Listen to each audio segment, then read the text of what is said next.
En las profundidades de la prisión del Secot surge una figura que se destaca entre los demás. Viejo Lin, cuya voz cargada de años de lucha y desafío está a punto de atravesar los muros que lo contienen. Sentado en la oscuridad de su celda, el viejo Lin escribe un mensaje. No es una simple carta, es un desafío, una proclamación, un mensaje que va dirigido directamente al presidente del Salvador, Nayib Bukele. ¿Cuál es el mensaje que realmente quiere dar El Salvador? Quédate hasta el final del video y descúbrelo. Antes de empezar, deja tu registro con el botón de like y suscríbete a nuestras historias. Solamente así podremos seguir subiendo vídeos de este tipo de contenido. Comenzamos. La mañana del 7 de enero de 2003, la portada de la prensa gráfica anunció orgullosa: ONU da por finalizada verificación de los acuerdos de paz. Un ciclo simbólico se cerraba. La palabra paz podía guardar su título membretado de graduación en una carpeta en algún despacho de Nueva York. Esa noche, el viejo Lin, a quien la policía ya identificaba como el principal líder del barrio 18 en El Salvador, pasó por La Dina, una pequeña colonia popular al sur de San Salvador, a visitar al chino Pisur, el joven palabrero del lugar, para darle un abrazo de respeto y apoyo. El ambiente en la zona estaba tenso. Unos días antes, Pisur, cuyo nombre era Mariano Alberto Salazar García, había ordenado ejecutar a uno de sus soldados, el Cuche, como castigo ejemplar por haber perdido un arma. Un precio alto que indignó a parte de la pandilla, sobre todo a El Cranky, el palabrero de la cercana colonia. El Cranky mandaba en la zona, y en el ambiguo sistema de jerarquías y respetos de la pandilla, la autoridad se contagia a territorios limítrofes. El jefe de la IBU había advertido a Pisur: no lo mates, la vida de un H-Boy no vale un arma. Pero Pisur, a sus 19 años, se sentía con el carácter y el respaldo suficientes para decidir qué era justo y qué no en su cancha, en su pequeño mercado de droga, en las 8 calles que controlaba. Por la cúpula de la pandilla y para Lin, su rostro visible, esa noche del 7 de enero a las 9:30, mientras Lin y Pisur hablaban, el Cranky y su eterno lugarteniente, Duque, entraron en La Dina y esperaron. Minutos después de que Lin se fuera, se acercaron, llamaron aparte a Pisur y lo asesinaron en la calle 17. Tiros lo ametrallaron con una AK-47 y una M16, armas de guerra para matar a un homeboy por haber matado a otro homeboy, y sobre todo para decir algo a todos los 18eros. La pandilla no se puede seguir gobernando así. Lin lo consideró una traición. Pensó que el Cranky debió haberle consultado. Una acción como esa, matar a alguien a quien él acababa de abrazar, era un intolerable abuso de confianza. Alentados por Lin, decenas de pandilleros armados buscaron en los días siguientes a el Cranky y a Duque para matarlos. No los encontraron, pero esa noche comenzó un pulso a muerte por dejar claros los límites del redil y hacer entender a el Cranky que el barrio 18 tenía una única vara de castigar y un único juez. A mediados de los 70 en Los Ángeles, un hombre de tez blanca se acercó a un muchacho salvadoreño de unos 12 años que contemplaba el ventanal de un restaurante con acento escupido, como si cada sílaba fuera un latigazo. Le advirtió: no habla español aquí, no se habla español. Quería decir, en la mente de aquel chico delgado de apariencia casi frágil, aún resuenan esas palabras. Las recuerda con una sonrisa ácida cuando le pedimos que nos explique por qué se hizo pandillero. ¿A qué edad? ¿En qué lugar? Trata de no ser preciso en la respuesta, por la seguridad de otras personas, dice, pero revela que aquel desprecio hacia los latinos, el deseo plomizo de escupir de regreso a quien le marginaba, le llevó a buscar a la pandilla. Se tatuó su primer 18, recuerda, siendo bien joven. En Estados Unidos, en los lejanos 70, se brincó a la clica de los malditos de la 18 Street. Dejó de llamarse Carlos, y sus nuevos hermanos lo bautizaron a golpes como Lince. Lin, en El Salvador, más de 3 décadas después, nadie recuerda esa X, y la I fue cambiada a una Y, y el 2 de julio de 2011 cumplió 49 años. La altura e impenetrabilidad de una sombra varía dependiendo de cómo acometa la luz y desde donde mires. Buena parte de la autoridad que tuvo o tiene el viejo Lin en el barrio 18 descansa sobre su enigma, donde la sombra de su cuerpo escaso que a base de ser desmedida e intangible, acabó siendo mítica y reinando en medio de hombres muchas veces fornidos y siempre armados. Toca coger aire y hacer un breve descanso. Si te está gustando el video y deseas más contenido como este, no lo dudes y suscríbete al canal y danos un like. No te cuesta nada y te lo agradecemos de corazón. Seguimos. Sus orígenes difusos, su aparición sorprendente a finales de 2002 en una cúpula pandillera a la que pocos saben cómo ascendió. Ahí en la pandilla, quien llegó a escuchar que en los 80 Lynn era un civil que vendía droga al barrio 18 en Estados Unidos. Otros se preguntan si siquiera sabe hablar inglés, y hay quienes dudan si estuvo en el norte. El pasado pandillero de Lynn es parte esencial de su alargada sombra, que perteneció al Partido Revolucionario de los Trabajadores Centroamericanos. Es una verdad que él mismo hizo pública hace años, pero el boca a boca de la pandilla todavía la estira y dobla como las leyes no escritas, hasta hacerla parecer gigantesca. Dicen que estuvo en la guerrilla, te dicen con respeto. Incluso los 18eros que lo odian, como si en el Frente Farabundo Martí de la Liberación Nacional, Lynn hubiera aprendido a ser más duro, más fatal. No tiene que ver con ideologías. Lo mismo ocurre con otros 18eros cuarentones que sirvieron en el ejército durante la Guerra Civil del Salvador. Haber peleado en una guerra les daba en la pandilla un aura de inocencia perdida que los morros, los pandilleros jóvenes, los niños con pistola, no alcanzarán por mucho que decid violen y se tatúen en el rostro los 3 S's que suman 18. La primera cárcel de Lynn fue, es irónico, la de un revolucionario. Tenía 18 años. Cuenta que lo capturaron en febrero de 1981, en una emboscada en un cantón de Sonsonate, junto a la comandante Arlen Guasapa, Celia Margarita Alfaro, una compa a la que la jefatura todavía hace homenajes. Al contrario de lo que sucede con él, a quien curiosamente todos en el FMEN han olvidado, o a casi todos.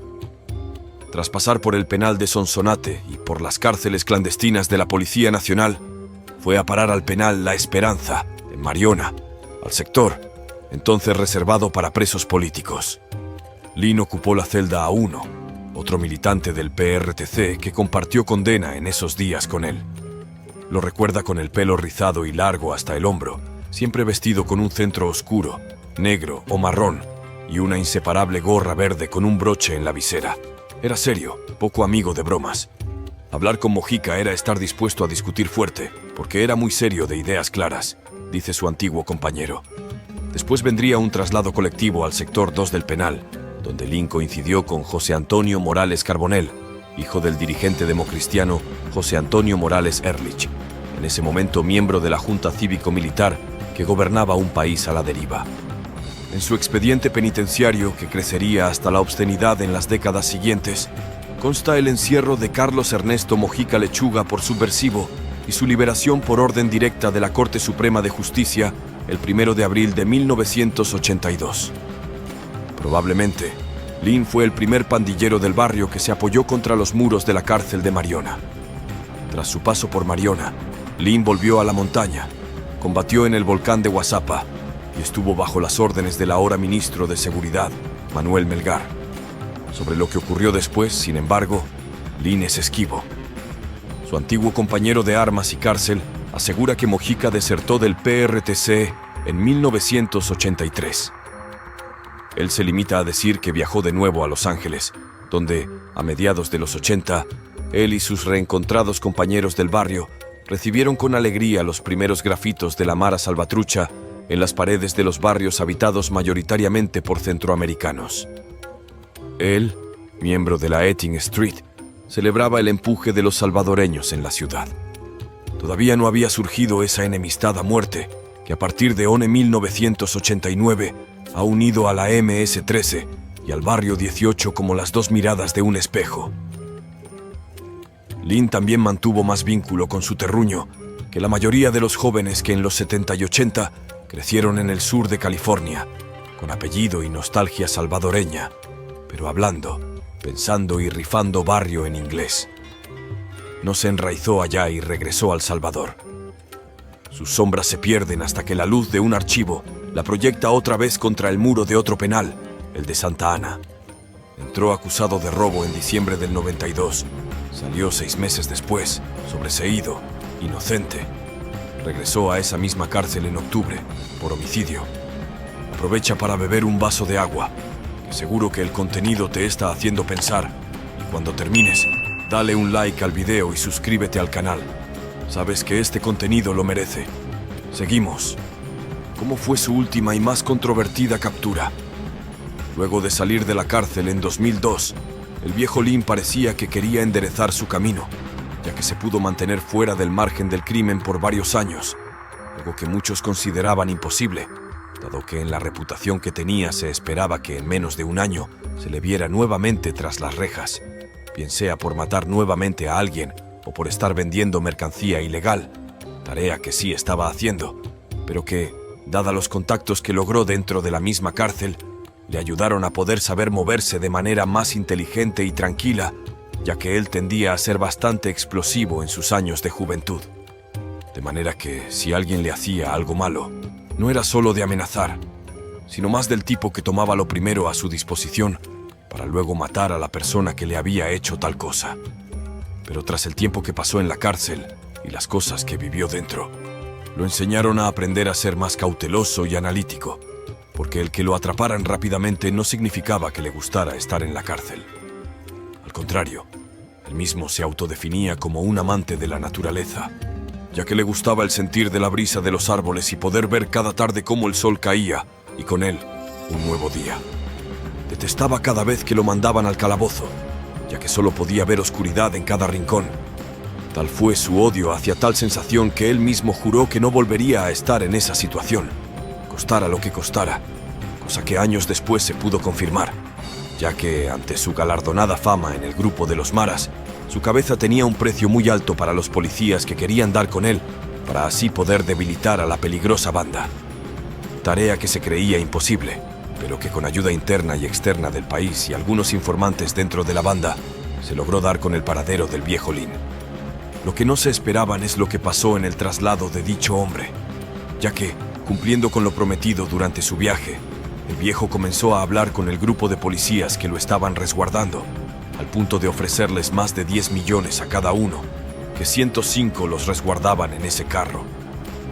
Eran más de 50 millones de dólares, cifra que le iba a perjudicar mucho su negocio, pero que era un precio aceptable para Lin si a cambio no pisaba otra vez la cárcel.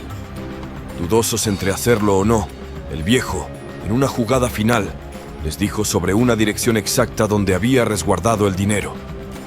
Dudosos pero curiosos, los policías accedieron, llegaron a la dirección. Lo que no esperaban fue que entre las maniobras del ex jefe de la Mara, logró zafarse de las esposas que lo hacían cautivo, para luego escapar a toda velocidad. Sin embargo, los policías furiosos dispararon contra la van, provocando que una de las llantas se reventara y se perdiera el control del vehículo, llevándolo hasta su caída por un barranco. En ese momento se pensó que el viejo Lin había muerto, pero, como si de un milagro se tratara, malherido y con un par de costillas rotas, logró sobrevivir y dirigirse a la espesa selva. Poco después, lograría dar con la casa de un campesino, quien lo ayudaría pensando que había sido víctima de algún animal. Posteriormente, sanadas sus heridas, días después pidió un teléfono para así poder llamar a sus hombres para que vinieran por él. Pero este no es un mensaje de rendición y una súplica por clemencia. El viejo Lin, con la firmeza que lo caracteriza, hace un llamado al cambio, a una revolución no de armas, sino de ideas. Busca encender una chispa de esperanza no solo para los que están detrás de los barrotes junto a él, sino para todo un país. Presidente Bukele, comienza viejo Lin. La paz que tanto anhelamos no se construye con la represión de los desesperados, sino con la creación de un futuro donde todos tengamos un lugar.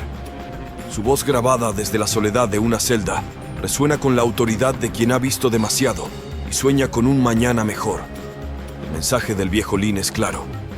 La verdadera paz requiere valentía, la valentía de cambiar, de invertir en las raíces de nuestra nación, en educación, oportunidades y justicia.